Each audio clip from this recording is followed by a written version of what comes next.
नमस्कार दोस्तों, भारत एक सोच देख रहे हैं आप। दोस्तों अब बड़ा सवाल यह है कि 4 तारीख को यानी कि कुछ घंटों बाद उत्तर प्रदेश में अखिलेश यादव और राहुल गांधी यानी कि इंडिया गठबंधन कितनी सीटें जीतने जा रहे हैं। कौन कौन सी वो सीटें हैं जो जीतने जा रहे हैं। एग्जिट पोल में तो बहुत कम सीटें दिखाई गई हैं, लेकिन अगर कम से कम सीटों का आकलन हम करें, अगर कम से कम सीटें भी दें तो तकरीबन तकरीबन 25 सीटें, जी हां 25 सीटें इंडिया गठबंधन उत्तर प्रदेश में जीतने जा रहा है। ऐसा आकलन लगाया जा रहा है। राजनीतिक पंडित जमीन पर जो देख रहे थे माहौल पूरे चुनाव भर में, वो बता रहे हैं कि 25 सीटें, और वो 25 सीटें हैं कौन सी। बड़ा सवाल यहां पर ये उठता है कि वो 25 सीटें कौन सी हैं। तो दोस्तों वो भी हम आपको बताने जा रहे हैं कि आखिर वो 25 सीटें कौन कौन सी हैं। मेरे हाथ में लिस्ट है और एक एक करके हम आपको बताने जा रहे हैं। सबसे पहले 25 जो नंबर है वो डाल लेते हैं हम, और उसके बाद आपको बताएंगे कि आखिर कितनी सीटें, कौन कौन सी वो सीटें हैं जो सीट रहे 10, 11,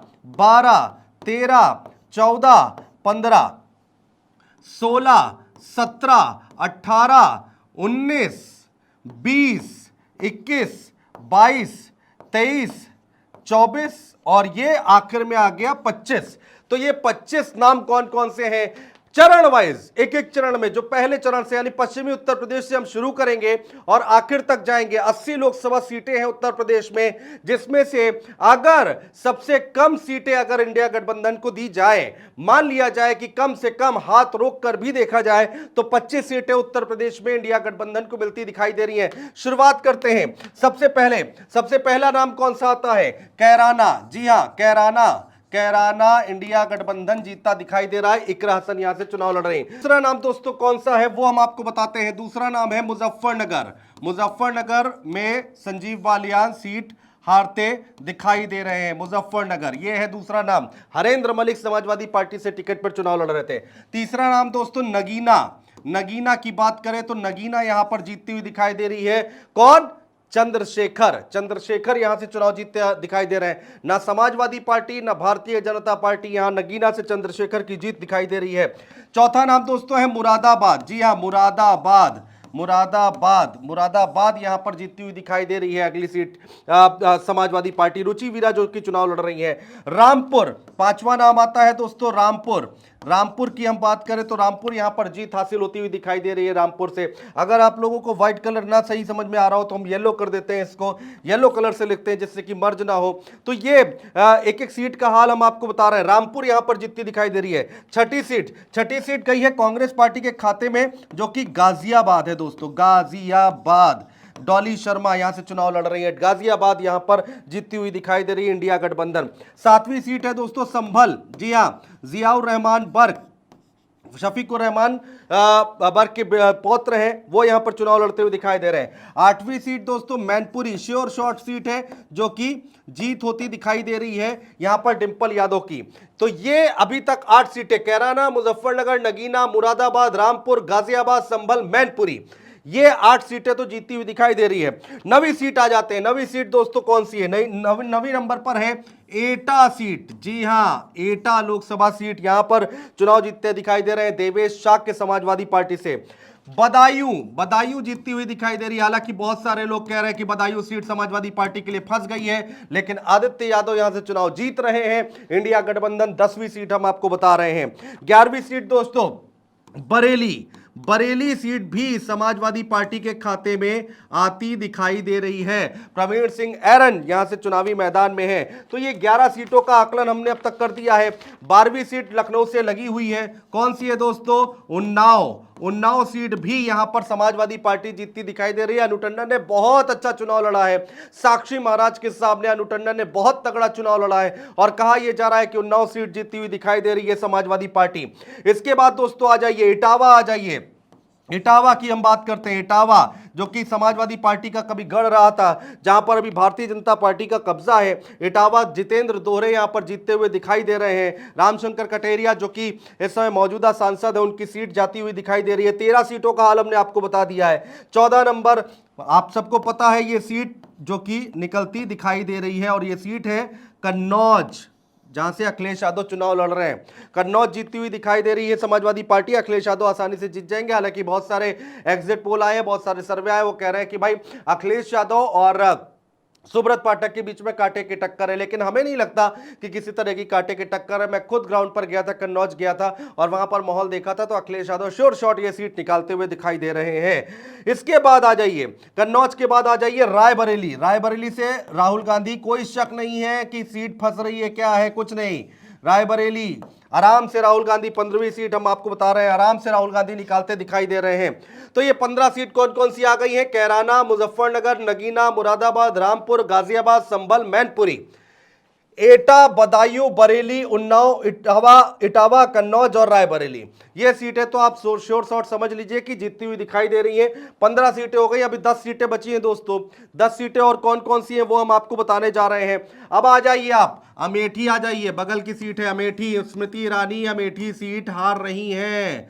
जी हां, अमेठी सीट हार रही है स्मृति ईरानी, और केएल शर्मा यहां से चुनाव जीत रहे हैं। 17वीं सीट रामभुआल निषाद, सुल्तानपुर, जी हां सुल्तानपुर, जो कि मेनका गांधी सीट हार रही है। ये 17वीं सीट का हाल हम आपको बता रहे हैं, मेनका गांधी हारती हुई दिखाई दे रही है। कौशांबी आ जाइए, पुष्पेंद्र सरोज बहुत तगड़ा चुनाव लड़ा कौशांबी में। कौशांबी में राजा भैया का साथ मिला पुष्पेंद्र सरोज को, और कौशांबी सीट निकलती दिखाई दे रही है, समाजवादी पार्टी के खाते में जाती दिखाई दे रही है। अगली सीट अंबेडकर नगर, लालजी वर्मा समाजवादी पार्टी से चुनाव लड़ रहे हैं, पुराने बासपाई रहे हैं, वरिष्ठ नेता हैं, और वो यहां पर चुनाव जीतते दिखाई दे रहे हैं। 20वीं सीट दोस्तों प्रतापगढ़ आ जाइए, प्रतापगढ़ राजा भैया का क्षेत्र, प्रतापगढ़, जहां से एसपी सिंह पटेल जो कि चुनाव लड़ रहे हैं, समाजवादी पार्टी के खाते में जाती दिखाई दे रही है। 21वीं सीट दोस्तों लालगंज आ जाइए, लालगंज, जी हां, लालगंज भी यहां पर आजमगढ़ से सटी हुई सीट है। लालगंज दरोगा प्रसाद सरोज यहां पर चुनाव लड़ रहे हैं और वो जीतते हुए दिखाई दे रहे हैं। 22वीं सीट रामप्रसाद चौधरी की सीट बस्ती, जी हां बस्ती भी भारतीय जनता पार्टी हार रही है और समाजवादी पार्टी जीत रही है, जो कि रामप्रसाद चौधरी बस्ती से चुनाव लड़ रहे हैं। मात्र 3 नाम और बचे हैं, जो कि ये देखिए बहुत कम से कम अगर आप सीटें अगर देते हैं तब भी 25 सीटें आती हैं इंडिया गठबंधन को उत्तर प्रदेश में। 23वीं सीट आजमगढ़, कोई शक नहीं है कि आजमगढ़ यहां पर समाजवादी पार्टी नहीं जीत रही है, बिल्कुल जीत रही है, कोई शक नहीं है, जीतती हुई दिखाई दे रही है आजमगढ़। धर्मेंद्र यादव चुनाव निकाल रहे हैं, गुड्डू जमाली का उनको साथ मिला हुआ है, मुस्लिम वोट बैंक उनके साथ है। आजमगढ़ और लालगंज दोनों अगल बगल की सीटें हैं, इसको ऐसे मान लीजिए जैसे लखनऊ और मोहनलालगंज वैसी सीटें हैं, वो हम आपको बता रहे हैं। 24वीं सीट कौन सी है दोस्तों? घोसी, जी हां, पूरा जोर लगा रखा था घोसी में भारतीय जनता पार्टी ने। अरविंद राजभर सीट हारते दिखाई दे रहे हैं, राजीव राय यहां पर सीट जीतते हुए दिखाई दे रहे हैं। ये पूरा आकलन हम आपको बता रहे हैं। 25वीं और आखिरी सीट गाजीपुर है दोस्तों, जी हां गाजीपुर, अफजाल अंसारी। बहुत सारे सर्वे कह रहे हैं कि अफजाल अंसारी चुनाव हार रहे हैं, लेकिन ऐसा नहीं है, अफजाल अंसारी यहां से चुनाव जीतते हुए दिखाई दे रहे हैं। तो एक बार फिर से नजर डाल लेते हैं 25 सीटों पर। कैराना, मुजफ्फरनगर, नगीना, मुरादाबाद, रामपुर, गाजियाबाद, संभल, मैनपुरी। नवी सीटें एटा, बदायूं, बरेली, उन्नाव, इटावा, कन्नौज, रायबरेली। 16वीं सीट अमेठी, सुल्तानपुर, कौशांबी, अंबेडकर नगर, प्रतापगढ़, लालगंज, बस्ती, आजमगढ़, घोसी, गाजीपुर। आप लोग भी दोस्तों कमेंट बॉक्स में कमेंट करके जरूर बताइएगा कि इन सीटों के अलावा और कौन सी सीटें जो जीत सकती है यहां पर इंडिया गठबंधन समाजवादी पार्टी, लेकिन इतनी सीटें यहां पर जीतती हुई जरूर दिखाई दे रही है। चंद्रकांत हमारे सहयोगी हमारे साथ जुड़ेंगे इसके बाद और वो इसका आकलन जरूर करेंगे। पत्रकार हैं, अच्छी पकड़ रखते हैं, पश्चिम से लेकर पूर्वांचल तक की सीटों में से 25 सीटें जो कि इंडिया गठबंधन जीतता दिखाई दे रहा है, उनको भी जोड़ते हैं चंद्रकांत को। तो दोस्तों चंद्रकांत आ चुके हैं हमारे साथ, पत्रकार, इनका विश्लेषण भारत एक सोच पर आप पहले भी सुनते आए, पूरे चुनाव भर हर एक सीट का आकलन किया है, लेकिन ये 25 सीटें जो यहां पर भारतीय जनता पार्टी हार रही है और इंडिया गठबंधन जीत रहा है, उसका विश्लेषण कैसे करेंगे। पहले 8 सीटों का विश्लेषण जल्दी से चंद्रकांत। कैराना, मुजफ्फरनगर, नगीना, मुरादाबाद, रामपुर, गाजियाबाद, संभल, मैनपुरी, क्या लग रहा है? देखिए कैराना में जिस तरीके से इकरा हसन ने चुनाव लड़ा है, हमने और आपने शुरू से देखा, और पहले चरण की ये जिस तरीके से सीटें रही हैं, तो कैराना में मुझे ऐसा लगता है मजबूती के साथ इकरा हसन चुनाव जीतती हुई नजर आ रही है। उनके साथ तमाम चीजें थी, चाहे वो इमोशनल टच हो, चाहे वो उनका युवा होना रहा हो, चाहे राजनीतिक परिवार रहा हो। इसके अलावा मुजफ्फरनगर आप ये कह सकते हैं कि पश्चिमी उत्तर प्रदेश की सबसे ज्यादा नाराजगी वाली सीट अगर कोई थी तो वो मुजफ्फरनगर की सीट थी, संजीव बालियान की सीट थी। तो संजीव बालियान की सीट पर भी आप ये मानकर चलिए जिस तरीके से हमने विरोध देखा, तो मुजफ्फरनगर की सीट भी इंडिया गठबंधन के खाते में जा सकती है। और नगीना बहुत इंटरेस्टिंग है, ना इंडिया के खाते में ना इंडिया के खाते में, ये चंद्रशेखर आजाद समाज पार्टी के खाते में जाती हुई सीट है। बड़ा रोचक, आपने तो खैर चुनाव में उनसे बातचीत भी की, कवर भी किया। मुरादाबाद बहुत इंटरेस्टिंग रही अपने प्रत्याशी को लेकर, इंडिया गठबंधन के प्रत्याशी को लेकर, जिस तरह से एसटी हसन, रुचि वीरा जो एपिसोड चला, लेकिन रुचि वीरा चुनाव लड़ी, मजबूत चुनाव लड़ी। लेकिन इंटरेस्टिंग एक बात इसमें एक चीज और है कि यहाँ के जो सिटिंग सांसद प्रत्याशी थे बीजेपी के, कुंवर सर्वेश से, उनका निधन हो गया है। तो ये सीट काफी सस्पेंस वाली सीट है। अगर रुचि वीरा जीतती है तब तो ठीक है, अगर सर्वेश सिंह के खाते में सीट गई तो उपचुनाव भी इस सीट पर होगा। रामपुर की सीट है, आजम खान का सियासी गढ़ है, किला है। रामपुर की सीट 2019 में भी समाजवादी पार्टी ने जीती थी और इस चुनाव में भी भारतीय जनता पार्टी के सामने समाजवादी पार्टी मजबूत है। और नदवी साहब चुनाव लड़ रहे हैं, इमाम है वो जामा मस्जिद के। बिल्कुल। और सबसे बड़ी बात, गाजियाबाद सबसे बड़ी लीड थी पिछली बार बीजेपी की, लेकिन वीके सिंह का ही टिकट काट दिया गया। और नाराजगी जो उठी थी पश्चिम में वो यहीं से उठी थी। ठीक है, डॉली शर्मा ने मजबूत चुनाव लड़ा है। संभल में कोई डाउट नहीं है, इंडिया गठबंधन शफीकुर रहमान उनके पौत्र हैं, वो जियाउर रहमान बर्क, वो चुनाव जीतेंगे। मैनपुरी नो डाउट डिंपल यादव है। 9वें नंबर पर आ जाते हैं जल्दी से, थोड़ा आगे आ जाइए वरना आप बाहर निकल जाएंगे। एटा की सीट यहाँ पर जो कल्याण सिंह के बेटे हैं राजवीर सिंह राजू भैया, उनका मुकाबला हो रहा है। लेकिन इस बार जो इन सीटों का जो एनालिसिस आया उसमें ये फंसे हुए नजर आते हैं। बदायूं की सीट है, बदायूं की सीट में मुझे ऐसा लगता है अनुज जी कि आदित्य यादव अच्छा चुनाव लड़े हैं। जो लोग बातें कर रहे हैं कि सीट फंसेगी, मुझे ऐसा फिलहाल नजर नहीं आता। यहाँ शिवपाल ने पूरी मेहनत की है उनके लिए, तो ये सीट आसानी से निकल सकती है। बरेली संतोष गंगवार का टिकट कटा था, इसी के बाद नाराजगी आई थी, इसी के बाद विरोध शुरू हुआ था, उमेश गौतम और तमाम लोगों का विरोध शुरू हुआ। लेकिन बरेली की सीट फंसी है बीजेपी के लिए। इंडिया गठबंधन यहाँ मजबूत चुनाव लड़ रहा है और नतीजों पर एरन पुराने नेता है, प्रवीण सिंह एरन कांग्रेस के पुराने नेता है, व्यापारी वर्ग से आते हैं, वैश्य बिरादरी से आते हैं, वो अच्छा चुनाव लड़े हैं। उन्नाव की सीट है, बहुत हद तक आप ये कह सकते हैं नो डाउट ये सीट इंडिया गठबंधन के खाते में, समाजवादी पार्टी के खाते में जाती दिख रही है। इटावा तो यादव परिवार का गढ़ की सीटें हैं। कटेरिया साहब के खिलाफ जो है बड़ी नाराजगी है, उनके कामकाज से भी नाराजगी, उनके बयानों से भी एक आपको नाराजगी देखने को मिली है। इटावा, कन्नौज की बात करेंगे तो कन्नौज में अखिलेश यादव मजबूती से चुनाव जीत रहे हैं। रायबरेली में कोई चर्चा करने की किसी को, हाँ अमेठी की सीट है, इंटरेस्टिंग चुनाव है। आप ये कह सकते हैं कांटे का चुनाव है, नेक टू नेक फाइट का चुनाव है, लेकिन केएल शर्मा भारी पड़ गए हैं वहां पर। सुल्तानपुर में सारे समीकरण बदल गए। सोनू मोनू का जब एपिसोड हुआ उसके बाद मेनका गांधी, क्योंकि पिछली बार भी ये 18,000 16-17,000 वोटों से चुनाव जीती थी, 14,000 माफ कीजिएगा, 14,000 वोटों से जीती थी। तो इस बार ये फंसेंगे। कौशाम्बी में तो राजा भैया ने सरोज, कौशाम्बी और प्रतापगढ़, कौशाम्बी प्रतापगढ़ दोनों सीटों पर राजा भैया की वजह से ये सीटें भारतीय जनता पार्टी हारे। लालजी वर्मा बहुत मजबूत चुनाव, आपको याद होगा वोटिंग के दिन जिस तरीके से लालजी वर्मा को हाउस अरेस्ट करने की कोशिश हुई, उसका भी असर पड़ेगा। यहाँ पर रितेश पांडे फंस गए हैं। आजमगढ़ के बगल लालगंज है, नीलम सोनकर बीजेपी से चुनाव लड़ रही है, सपा से दरोगा प्रसाद सरोज लड़ रहे हैं, लेकिन दरोगा प्रसाद सरोज पुराने नेता हैं, अच्छा चुनाव लड़ रहे हैं। बस्ती की सीट फंसी हुई सीट, हरीश द्विवेदी की सीट ये फंसी हुई सीट है, लेकिन राम प्रसाद चौधरी जो है इंडिया गठबंधन चुनाव लड़ रहे हैं, वो चुनाव जीतते हुए मुझे आजमगढ़ कोई डाउट नहीं, क्लियर है। आजमगढ़ क्लियर है, आजमगढ़ गाजीपुर दोनों क्लियर। ये सर्वे बता रहे हैं कि गाजीपुर फंसी हुई है। नहीं, गलत बता रहे हैं। गाजीपुर अफजाल अंसारी चुनाव जीत रहा है। घोसी में त्रिकोणीय संघर्ष है। एक सर्वे आया चंद्रकांत, कन्नौज फंसा दिया।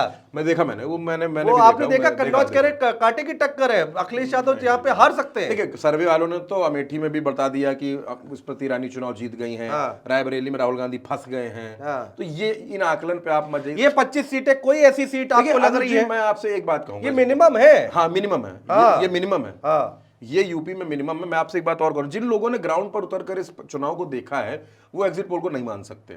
जिन्होंने ग्राउंड पर उतरकर देखा है, जिन्होंने ग्राउंड पर उतरकर नहीं देखा है वो एग्जिट पोल पर बातें कर सकते हैं। देखिए एग्जिट पोल वही है जो भारतीय जनता पार्टी के नेता बयान दे रहे थे, बयान से इतर नहीं है। लेकिन इतर अगर आप देखेंगे तो ये आपने जो सीटें रखी, मैं तो आपको बधाई दूंगा कि आपने कम से कम सीटें रखी हैं कि जहां पर आप खुद श्योर है कि ये सीटें, क्योंकि आपने खुद कवर किया तो आप ज्यादा बेहतर बता सकते हैं। लेकिन मैं आपकी इन सारी सीटों के साथ सहमत हूं। गाजीपुर में जो आप बात कह रहे हैं, गाजीपुर निकल रही है समाजवादी पार्टी के खाते में। इसके अलावा कोई सीट जोड़ना चाहे तो जल्दी से जोड़ सकते हैं।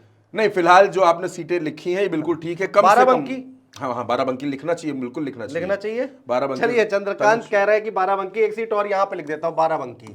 तो अब ये सीटों का आकलन हो गया 26, बाराबंकी। नहीं नहीं, एक आपसे मैं और बात कहूंगा, हरदोई और मिश्रिक, हरदोई। इन दोनों सीटों में चुनाव फंसा है। हरदोई और मिश्रिक, और अगल बगल की सीटें हैं ये अगल बगल की सीटें हैं, लेकिन यहाँ पर कांटे की लड़ाई देखने को मिली है। मोहनलालगंज, आप मोहनलाल मोहनलालगंज बहुत मुश्किल है, आपको लग रहा है मोहनलालगंज? नहीं, वहां पर जो वहां की रिपोर्ट्स है उसके आधार पर मोहनलालगंज, चलिए आप फंसी हुई श्रेणी में रख लीजिए उसको, अभी आप उस पर कह नहीं सकते हाँ, कुछ। नहीं, जो निकल रही है उसी पर बात करते हैं। नहीं, कौशल किशोर हार रहे हैं। देखिए, अगर आप इन समीकरणों पे बात करेंगे तो फिर आप कोई भी सीट नहीं कह सकते कौन जीत रहा कौन हार रहा, लेकिन मोहनलालगंज में वोटिंग के बाद की जो रिपोर्ट्स आई हैं उसमें मोहनलालगंज इंडिया के खाते में है। चलिए, इसीलिए मैं आपके ब्रैकेट से बाहर उनको लिखवा रहा हूं कि इन मोहनलाल। सीटों के भी नतीजों पर नजर रखनी पड़ेगी। तो आप ये समझ लीजिए कि 25 वो हो गई, 26, 27, 28, 29 सीटें।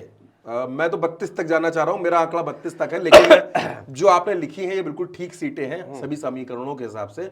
मुझे ऐसा लगता है कि इंडिया गठबंधन उत्तर प्रदेश में 28 से 32 सीटों के आसपास रहने वाला है। चलिए, 25 सीटें हमने बताई हैं और 3 सीटें और बढ़ा दी है, 3 नहीं 4 सीटें, 1 2 3 4 सीटें यहाँ पर चंद्रकांत और बता रहे हैं कि इस पर भी मामला फंसा हुआ है, चुनाव फंसा हुआ है। किसकी जीत होगी किसकी हार होगी ये तो वक्त बताएगा, लेकिन जो एग्जिट पोल आए हैं उसके इतर अगर हम बात करें, ग्राउंड की बात करें, रियलिटी की बात करें, जो हमने देखा, हमने क्या देखा चुनाव के दौरान, वही हम बयां करने की कोशिश कर रहे हैं आपको। बहुत बहुत शुक्रिया दोस्तों।